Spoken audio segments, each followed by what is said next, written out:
Welcome back, guys. Today's video is going to be a little bit different from what you're used to seeing on this VMF channel. That's mainly because we film a certain part of our life for all of you guys to see. We take you along to a lot of our adventures and a lot of the things that we do, going out and so forth.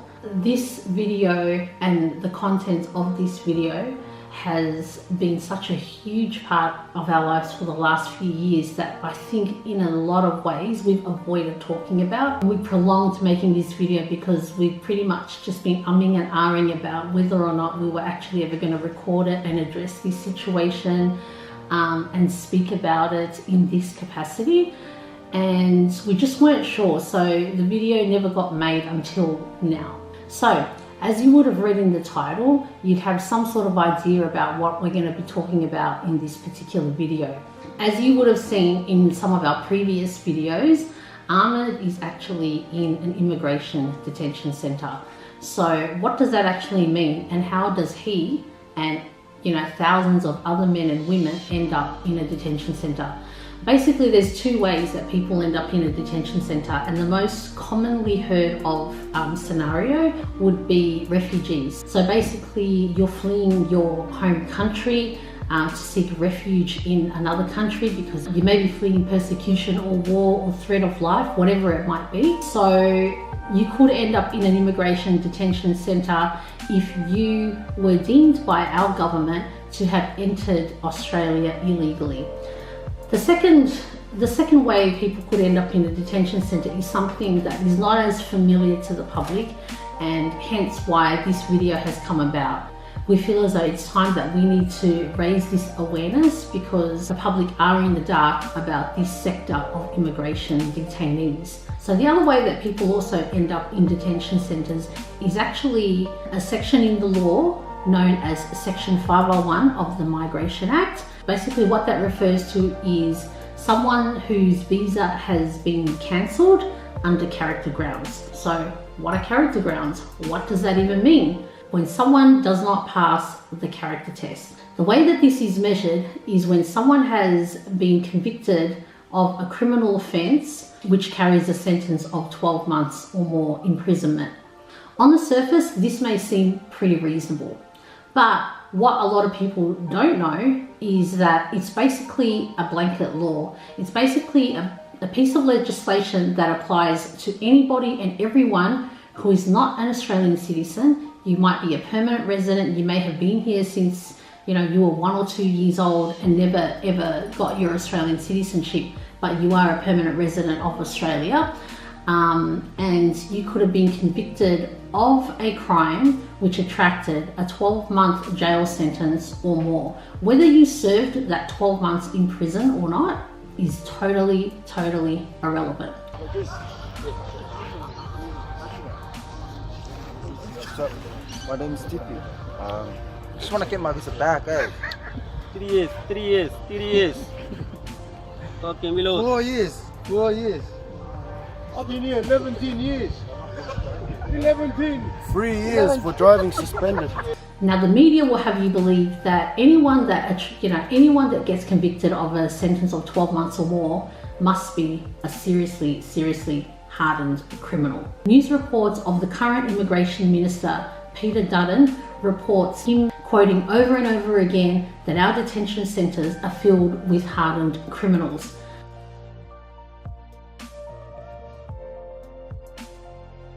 So it is easy to see how the Australian public could be misled into believing that our immigration minister has our best interests at heart. It is easy to see how the Australian public could be led to think that these people deserve to be there, they're hardened criminals. But what the minister and the media fail to report over and over again is that people don't even need to serve the 12 months in prison to be stripped of their visas. People don't even need to, some people haven't even been convicted of crimes. They've come under police interest. They haven't even been convicted in a court yet. They haven't even been found guilty. They haven't even had sentences passed down yet, but they may have a case pending and still yet to be proven guilty or not. But because they don't hold an Australian citizenship, a lot of them have found themselves in immigration detention custody. Sure, in saying that, there are some people who have committed some serious crimes such as murder and sexual crimes and so forth, but they make up a minority of the people in detention. This law was originally written to only cancel the visas of people who have served 12 months or more in jail. They're all people that have been here the majority of their lives, and now they face deportation. All my ties have been in Australia. I came here when I was 2 years old with my family and the rest of my family. I've been here 52 years, roughly, and everything I know is here in Australia.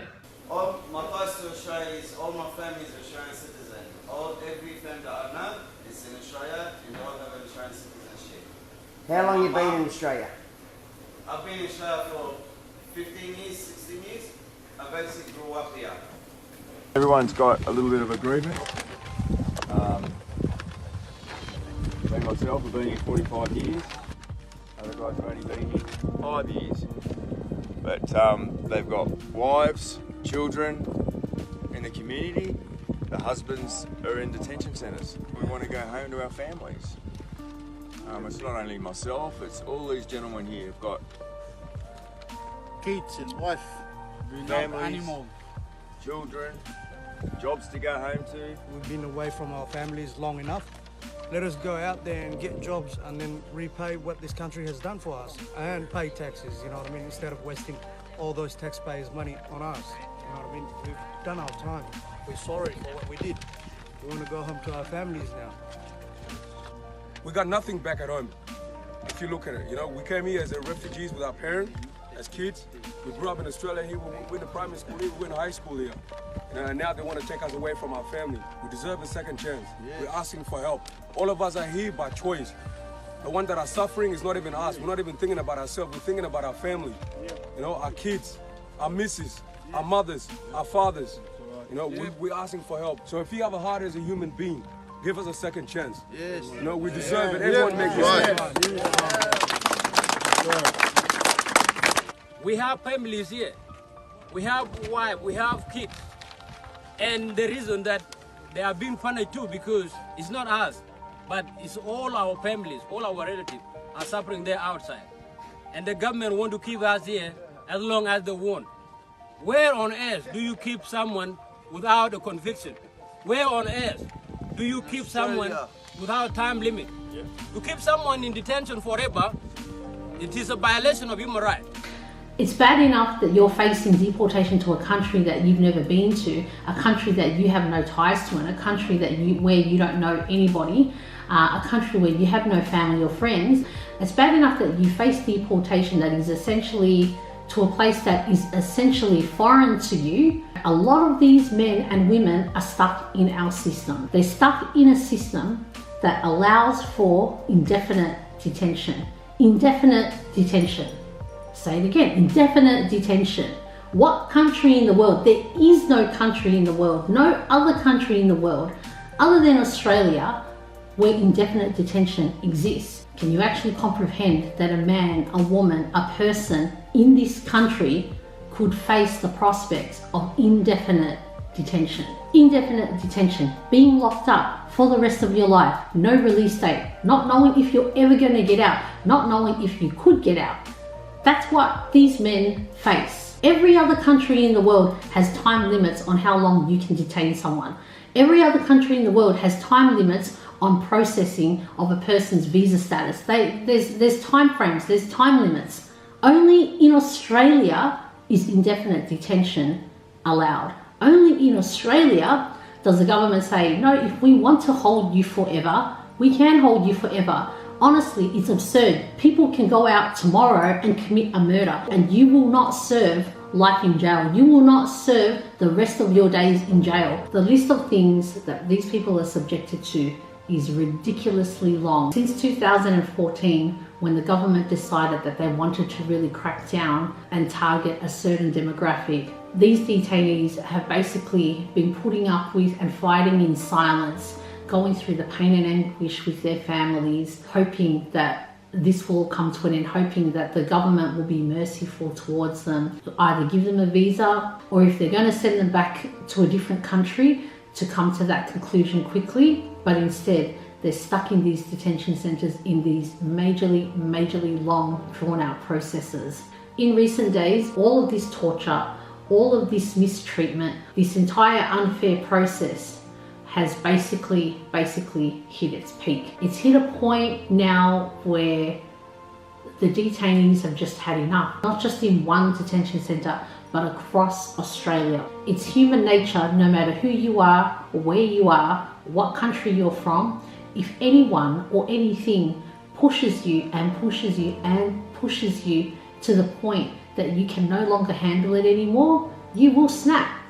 In this scenario, an entire government department has pushed these detainees to the point that they can no longer stand for this kind of treatment, to the point that they will no longer stand for this kind of treatment, and they have all snapped. So in the last few days, the detainees in Perth's Yongah Hill Detention Centre started a peaceful protest. They all went on a hunger strike, and they basically are protesting against the abuse of their human rights. Thanks for coming, boys. You guys already know what's happening in Yongah Hill, and Melbourne and Brisbane gonna join too. So we're not forcing anyone to do this, you know, but we can't let the brothers suffer for all of us. Boys in Yongah Hill. Australian detention say more than 100 Kiwis have joined a mass hunger strike, protesting against conditions and long delays. Some have gone without food for a week. Newshub has obtained a leaked recording of officials saying nothing will change for them. I don't think I can do very much at all. I think. So what was all this for then if you can't do nothing for it? Because I wanted to talk to you about what you're actually expecting. You want the law to... We're expecting what's on that list. But these demands are not realistic. And despite that bleak assessment, they say they'll strike as long as it takes. I'm here representing the Dago compound at MITA in Melbourne, Broadmeadows, and we're supporting all the boys in Yongah Hill, Villawood and Brisbane. As of tomorrow morning, we'll be going on a hunger strike. Kiwis from refugees to Africa, Iranian, all nationalities, you know what I mean? Yeah. Thank you for the support that you guys given us. It's been a long week for us, a lot of negative things, positive things, but the inspiration of your support gives us to keep going again for another week or two. Samo, thank you, Hanisi. Thank you all the boys from Sydney, all the boys from Melbourne to support us. We feel strong because we believe we're in the right to fight. Yeah. I'm telling you now, if you choose hunger strike, they're going to come and empty this whole kitchen. Yeah. That's the they do it at every centre now. They've done it at every centre, and every centre has on a hunger strike starting tomorrow. Since this all the boys will be on a hunger strike. I'm more. Alright, I guess if we're on hunger strike tomorrow, alright? All of us.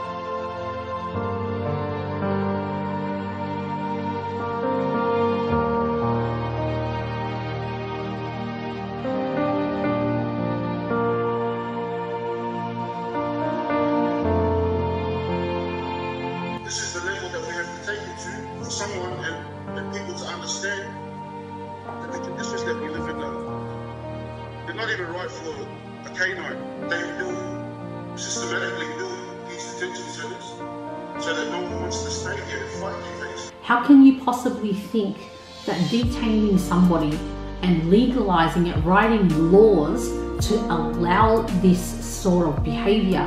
If you went out tomorrow and killed half a dozen people, I'm sure you'd serve a very long time in jail, but even then you would still have a release date. Even then there would be a day where one day you will be free.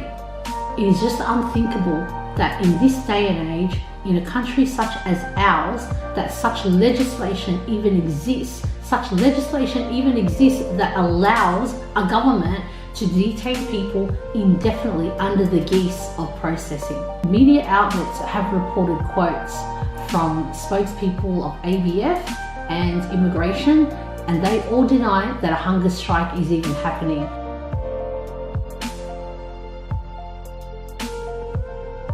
To the community and to the public, they blatantly, straight out, lie and deny and say that there is no hunger strike happening, that a hunger strike is not currently happening. They basically do not want anybody to know that this is going on. They don't want people to know that across Australia, all the detention centres have band together to protest against the inhumane treatment that they've been receiving for the last 4 years.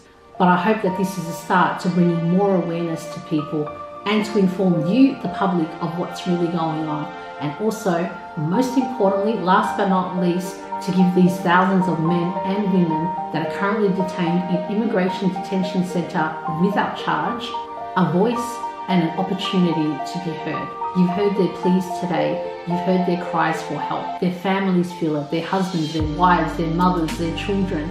Everyone suffers with them. They're asking for a second chance that they would have been entitled to if their visa status said citizen instead of permanent resident.